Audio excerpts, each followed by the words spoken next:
so bored. You need to walk the other way. I tell you once more. Please get out of my way. I don't want you no more. We're done here, boy. I know you think you're so fine, but you can't see it. I've been wanting to hold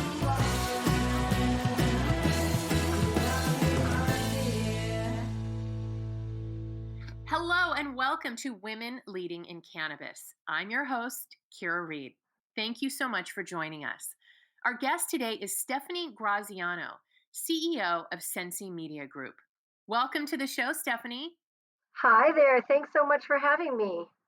Stephanie's diverse background across the business landscape brings a proven track record in community building, content development, licensing, and merchandising, as well as functional corporate stewardship and oversight.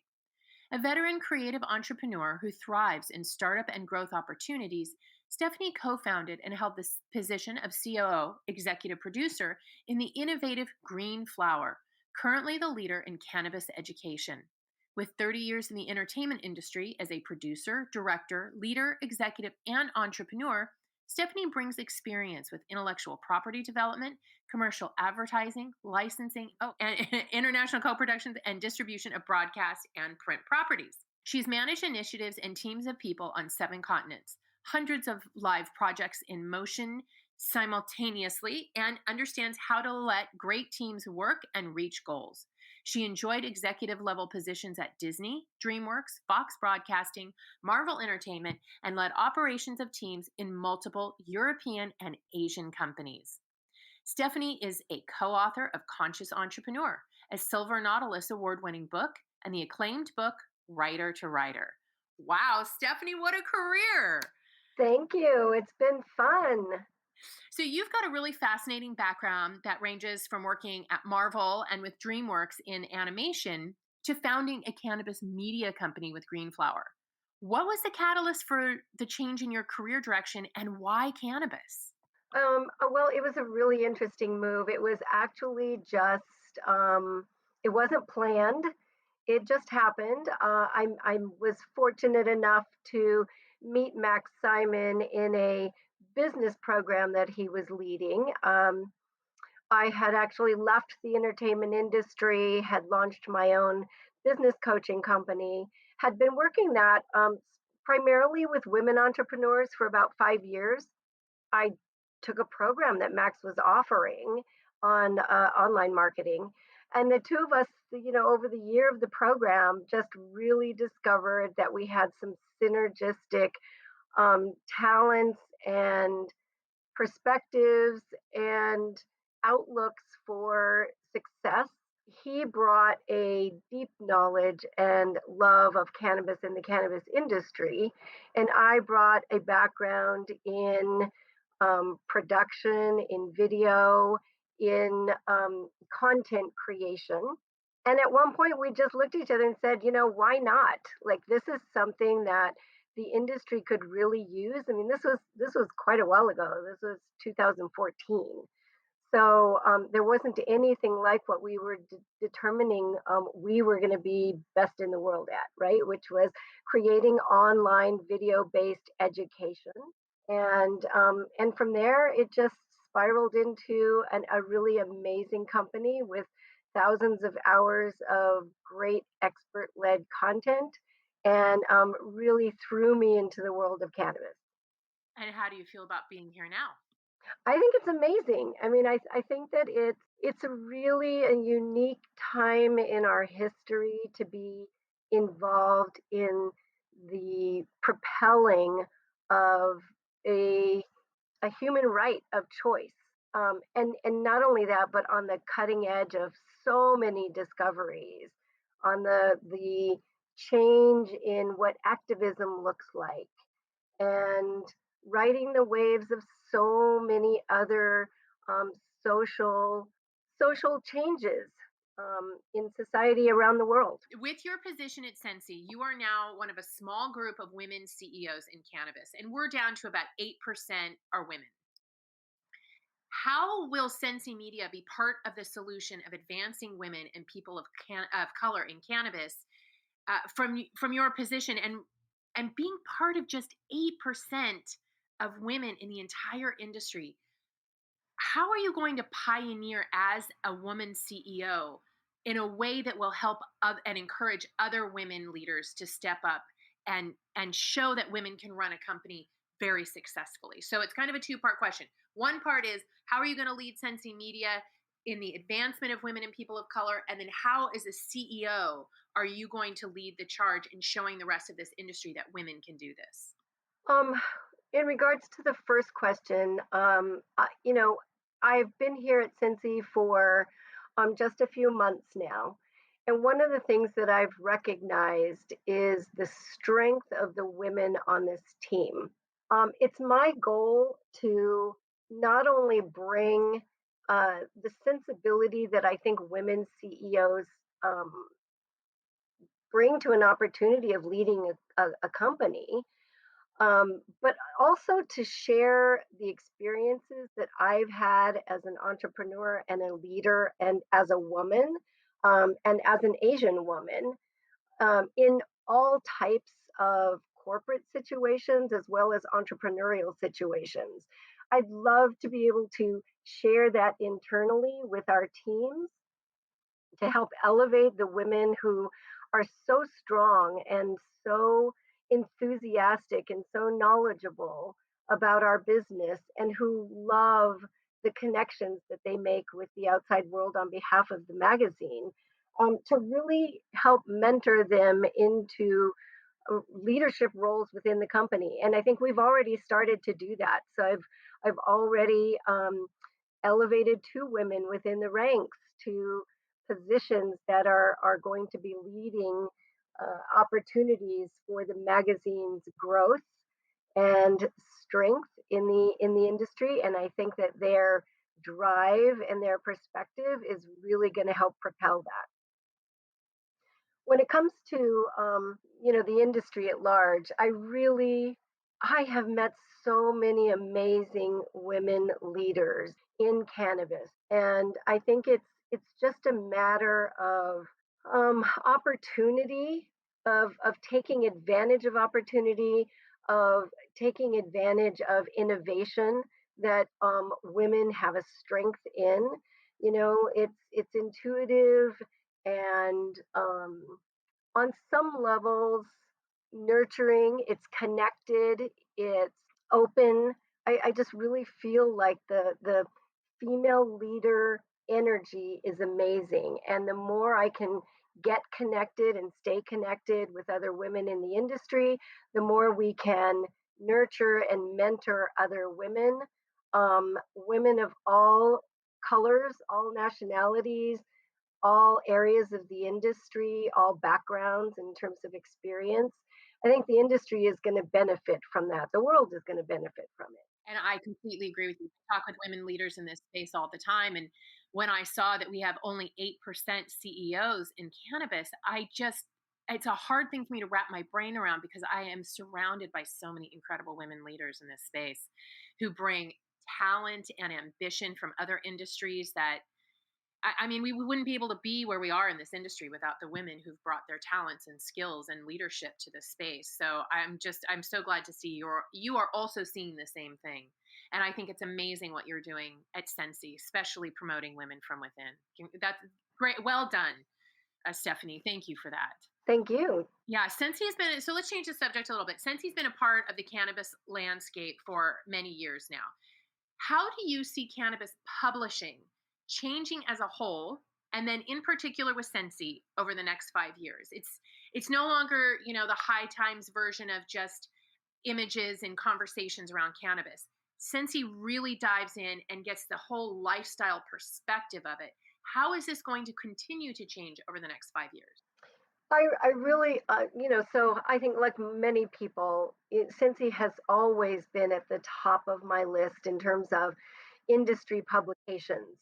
And, when I was so honored when I got the phone call to consider this position. And then ultimately when I actually received the position, I was excited not only about where Sensi has been and what it's been in terms of my role previously in cannabis, but with the opportunity of what it could actually become, how it develops and how we can even better serve the industry.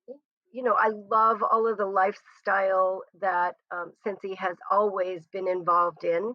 It's always shown a very elevated and elegant collaboration between cannabis and other lifestyle.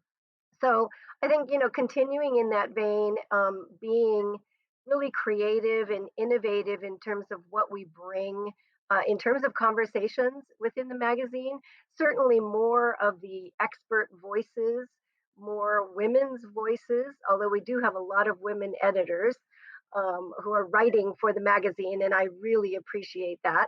But finding more women's voices to share, finding, like you said, the talent, keeping a very elegant look, a high image, you know, glamour, and not playing into what has been the old stereotype of a cannabis consumer, but really showing that we're all just we're regular people, we're high earners, we're respectable. I think, we love amazing, beautiful things and experiences, and just continuing to bring that and build even more into the magazine is what I'm looking forward to. And how did COVID change the magazine industry and Sensi particularly? Wow. So that was a big deal. Cincy has been a magazine, but not only a magazine. One of the things that's most important to us about the magazine and all of the things that we do around it is that we really look to build and bring community together. And so, not just the cannabis community, but of course the cannabis community. And we invite, people from outside of the cannabis community to join us as well, because we're all in this together. We are big event company, and both in terms of on a national level and on a local market level, we really look to support the communities by creating opportunities for them to get together and to enjoy each other's company and to meet and collaborate. We've had so many testimonials about businesses who met at our events, our B2B events, who ended up being in business together. And so that makes us really happy. During COVID, because, obviously we were in lockdown, we weren't able to bring communities together. We had to really shift our perspectives on what our business looked like. We created an online virtual community where we meet now in every market, and it still continues, where businesses can meet face to face via Zoom, who can be separated into individual rooms and collaborate together. You can cross market, you can join virtual connects meetings, across states. You can create mentorships. It's an amazing opportunity that came out of COVID. We also took the magazine digital, which was a really hard decision, but the only decision for the time period of lockdown. It turned out to be really well received, and we learned a lot from doing that. Coming out of COVID, though, we've recognized that our audience still loves our magazine. They love to have it in their hand. The quality that we produce in our magazine is second to none. And so we've gone now to a hybrid version of digital monthly and printed quarterly magazines. The first quarterly will launch in September, and it promises to be amazing. We've also hybrided our networking and our community opportunities. We're going back to live events in every market, and we're keeping our virtual team meetings alive so that all of our community can meet virtually if they can't show up at the live. So I think a lot of good came out of that time, although it seemed like a really hard time. Now that we're on the other side of it, we really learned a lot.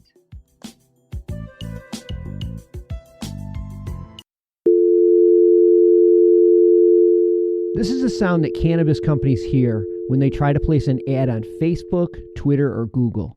The tech overlords' arbitrary discrimination against our industry is unfair, but until they change their restraint of trade policies, we need an alternative way to share our message with our customers.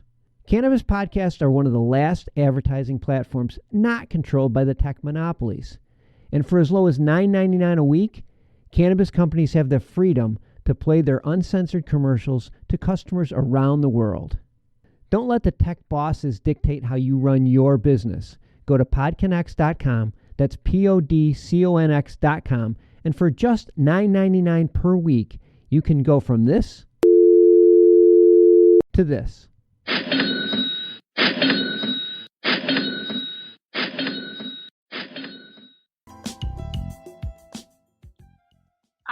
That's awesome. I'm very happy to hear that, as opposed to other stories where COVID just knocked them down and they weren't able to pivot. I think a lot of cannabis companies were actually really nimble, and because we're so used to having to change so much from regulations that come down and can completely disrupt everything, that I think a lot of cannabis companies really pivoted well, and I'm so glad to see that Sensi was able to launch digital, and then it has opened up this whole other business model for you, as it has for us as well, with online events. And what a great way to bring greater numbers of people together in one time period, to just have them all meet together virtually. I'm very excited. I've been to one or two of your Sensi community events, and they're awesome. Congratulations. So let's talk about what you're most excited about in the coming year with Sensi. Do you have any new features or releases coming? And let's talk about those in-person events. When are you going back to them? Yeah. So, um, what I'm most looking forward to is a shift in our perspective around being simply a magazine that is propelled by events and the idea that we can bring our magazine community together. What we've done in coming out of COVID and looking at the old model of advertising and then just a community connection, we've really developed now and have just launched what we call a multiple points of engagement program. What we want to do is take advantage of all of the things that we've created in and around the magazine and our events and our access outside of just those two things to the rest of the industry. And what we're offering for people now are ways for them to advertise their business in association with a lot of other amazing businesses, surrounded by a lifestyle magazine that has some, great reads and good articles, um, but also an opportunity within that to create custom content around companies, around products, around people that allow you to be seen in a way that an advertisement doesn't share with the community. So, personal profiles and perspectives and product spotlights, opportunities to share speaking at events and promotional opportunities. We're doing local market events like grab bags and scavenger hunts and golf tournaments and beach parties. How fun. Yeah, I think that we're trying to create an environment that's sort of a turnkey operation to build and scale your own business. Eventually we see adding workshops that will benefit, businesses within the industry that are lacking information or education in a specific area. We're looking at adding a podcast where some of the leaders who are involved with us will be able to speak about how they grew and scaled their business. And specifically from a marketing and advertising perspective, what's important there, how to get your brand awareness out, things like that. And then ultimately, um, we have a couple of other business accelerator opportunities that we're developing that I'm hoping will be launched by the first of next year. So, what we want to do is be able to offer our business advertisers and partners multiple points of education, exposure, brand awareness, brand development, and scaling through the relationship with Sensi. What are you most excited about, and what are you most concerned about legalization? I'm most excited about the idea that the world sees this as a legal industry. I really, it just makes me sad when we have an opportunity for businesses to be engaged with us and they consider us illegal, right? That makes me really sad. Um, what I'm most concerned about are all of the small operators, all of the the legacy growers. I just want to make sure that everyone who has built this industry on their backs, um, all of those who have come before today and before legalization, that they have an opportunity to lead the way in this industry because they are really the founders, they're the fighters, they're the ones who have allowed us to get to this point where we're having legalization conversations and adoption across states. So, my concern is that all of them stay whole and continue to thrive. Mm. That is probably the number one concern I hear. I ask that question of a lot of my guests, and that is the thing I hear over and over again, the small operators.